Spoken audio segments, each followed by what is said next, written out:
Thanks, Kate. Very appreciate that kind introduction. Thanks, Reed Corporate, for putting on the conference this afternoon.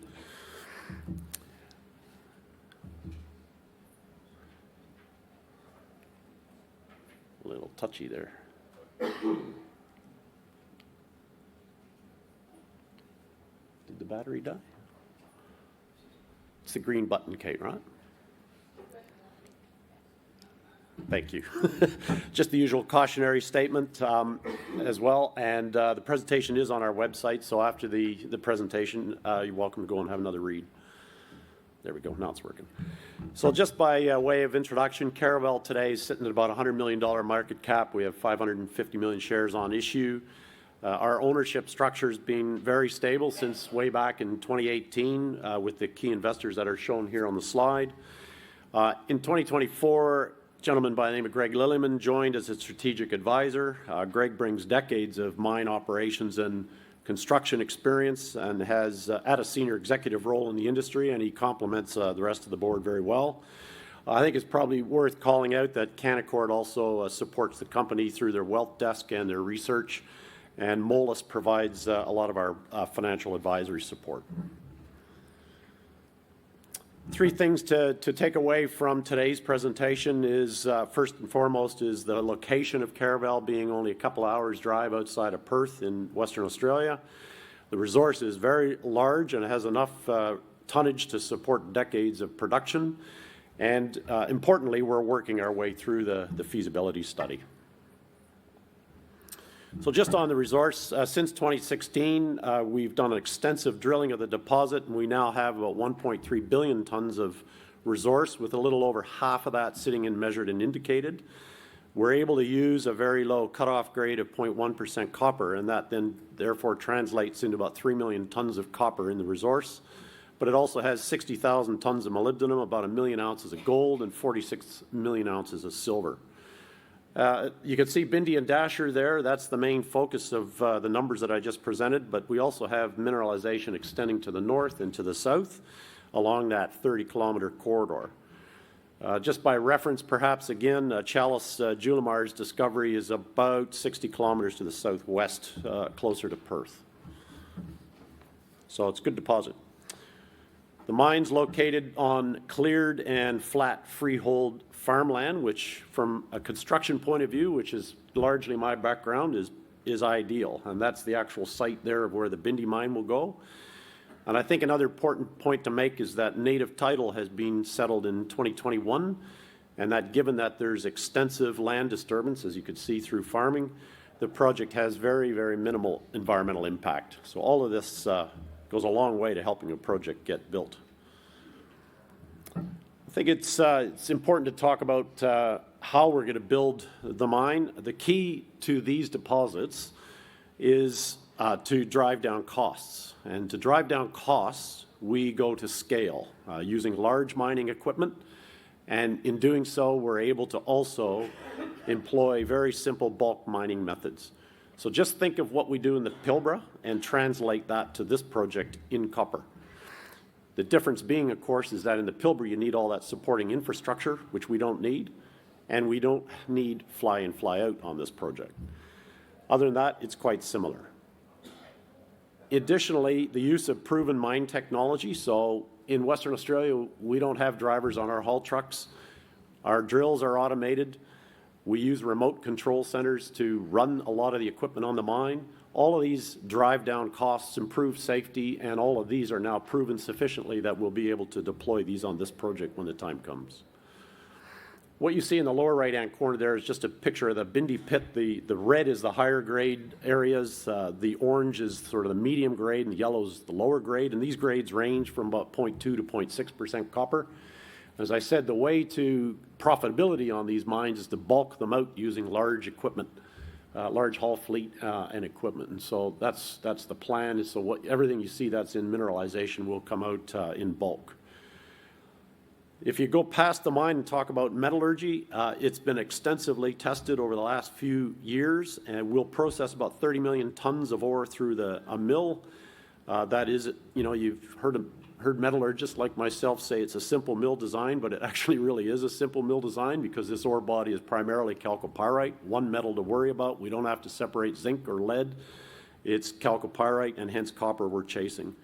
And we'll produce about 65,000 tons a year of high-quality concentrate. We can make cons up to 25% copper, and importantly, with very minimal impurities, so we don't have to worry about arsenic and the likes like they do in South America. Talked about location being a couple hours from Perth. Again, as someone who's been involved in many now very large-scale construction projects, not just in WA, but around the world, I can certainly stand here in front of you today and confirm that this is a huge advantage for this project. Those are just a few photographs of things that are nearby us in Perth. And you can see from there that there's global equipment manufacturers in that middle photograph. That's Hitachi's facility. We have global engineering firms just down the road that are all experienced in copper. There's large fabrication facilities. That lower left-hand photograph is a company called CivMec, and they do a huge amount of prefabrication work and on-site construction. We have a grid that's 10 kilometers from the project site. We have access to 2 ports. That particular one on the lower right-hand side is the Bunbury port. And we have no need, as I mentioned earlier, for FIFO. So it's a drive-in, drive-out operation. So all of this reduces risks, but importantly, it reduces costs. Just a couple of minutes on what we did in 2024. It started with updating the mineral resource estimate to capture the precious metals that were not in the model previously, but it also increased the confidence level of the reported ore tons that I talked about earlier. By finishing the mineral resource estimate, that enabled us to then update the mine plan. So it's now been done with current market pricing, and we've advanced it along to the feasibility level of definition. From that, we were able to continue doing metallurgical testing, and the aim there really being around improve the reliability of the results, but also to confirm what kind of recoveries we were getting for our precious metals, which have now doubled from 30 to 60% recovery, which adds more value. We then challenged our thinking around tailings. So these large mines have large tailings facilities. So we wanted to make sure that the facility that we design is not just safe, but it's also environmentally friendly. And so we spent many, many months looking at the tailings management facility and how we would design it in an environmentally friendly way. So you'll hear more about that next year.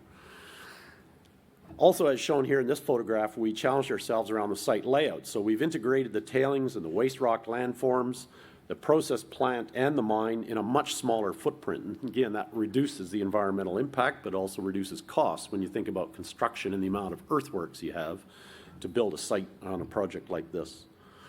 We submitted the environmental review document to the state regulator. That's under assessment. It'll be released in likely February for public environmental review. It's a 5-week period where all of you can go in and read all about the project from an environmental standpoint and provide feedback. We signed 2 option agreements to purchase land. We have 3 key land parcels to acquire. 2 of those agreements are now finished, and we'll work towards the 3rd early next year.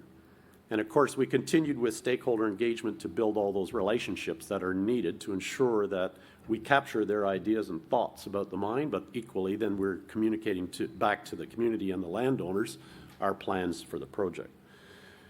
All of these things are what I call the real building blocks as to how you should actually develop a high standard feasibility study. Take your time, do your homework well, engage, think it through, then publish the study.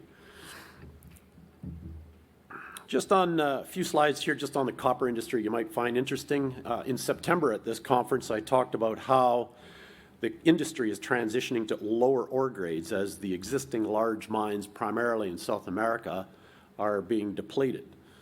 Today, it's much more common to see long life copper projects in the 0.3 to 0.7% ore grade range, whereas 10 years ago it was well above 1%. Yes, you will find mines that are 1%, 2%, but their life of mine is 5, 6, 7, 8, maybe 10 years, not 30 years like this. It might be interesting to also know that on a global basis, the average reserve grade, these are the tons that actually make money once processed, is now around 0.4%. So the industry's got a problem. These are just a few examples. So those three mines that you see, Copper Mountain, Gibraltar, and Highland Valley, they're all in Western Canada. They're all similar grades to Caravel. They've all are similar scale. They've all been running for decades. They all generate profit, and they're probably, from an investor's standpoint, they're probably the best examples you can go and research to see what Caravel means for yourselves. But we also read recently that Jose Maria is on the list for development. And again, people don't realize that it's only 0.3% copper, just like Caravel. But yet billions were invested to acquire that deposit and put it in the pipeline of future growth developments for the majors. So let's talk a little bit about production and demand. So again, in September,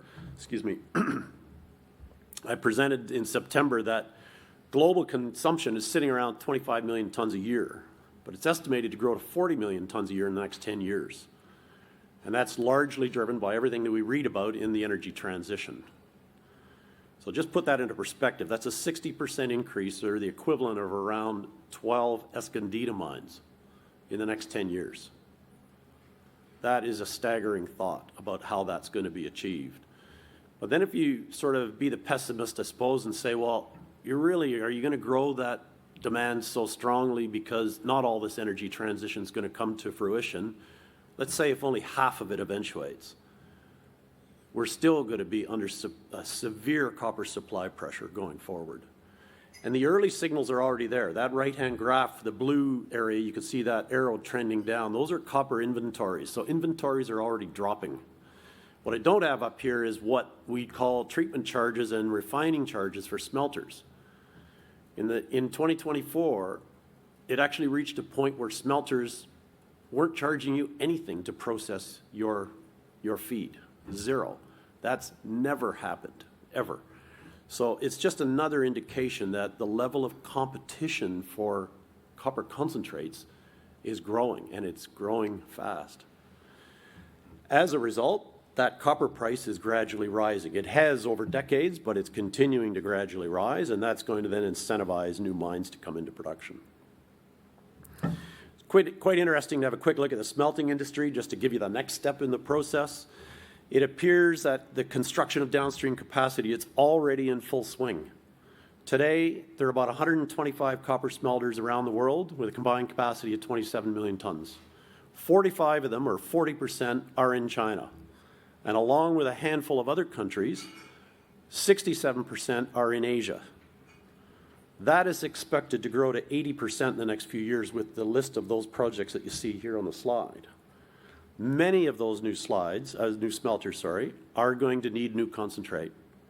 And that, again, positions Caravel to be able to provide that supply, and importantly, along very reliable and safe shipping channels from Western Australia straight up into Asia within 10 days, unlike South America, for example. But the challenge is, as I said earlier, the mines are not being developed at the same pace. So fewer projects are being found, and those that are being found are in challenging locations like the Andes or in the Rocky Mountains with much longer development timelines. So we therefore read about large capital investments from the likes of BHP, for example, who recently announced that they're going to spend billions of dollars in their South American operations, and get this, using the free cash flow from their crown jewel iron ore operations in Western Australia, just to sustain production, copper production. That's a first. And it's, again, evidence of how strongly the majors believe in the future copper market. And I guess, to pitch Caravel again, we're very well advanced along our study process, and we are positioning ourselves to feed the demand of concentrate into the market in the next few years. And just finally, going forward, so what you can expect to hear from us in 2025, we're going to finalize all of our technical studies in the first quarter. We'll continue to progress our environmental approval process. We're aiming to have what we call the ministerial consent by the end of December. That's the approval from the minister to build the project, essentially. We're aiming to secure our water extraction license as well as our access to grid power by mid-year. We'll be finalizing the remaining property agreements. There's essentially one large one, but a few smaller ones to go. We'll continue to work on finding a well-suited project partner and enter into offtake. And I think finally, and importantly, after 3 years of hard work and study, we're going to publish our feasibility study. So it could be a very pivotal year for Caravel, and we certainly look forward to updating you all on our progress through the course of 2025. Thanks for the opportunity to meet you and to present to you today, and invite you to drop by for a chat.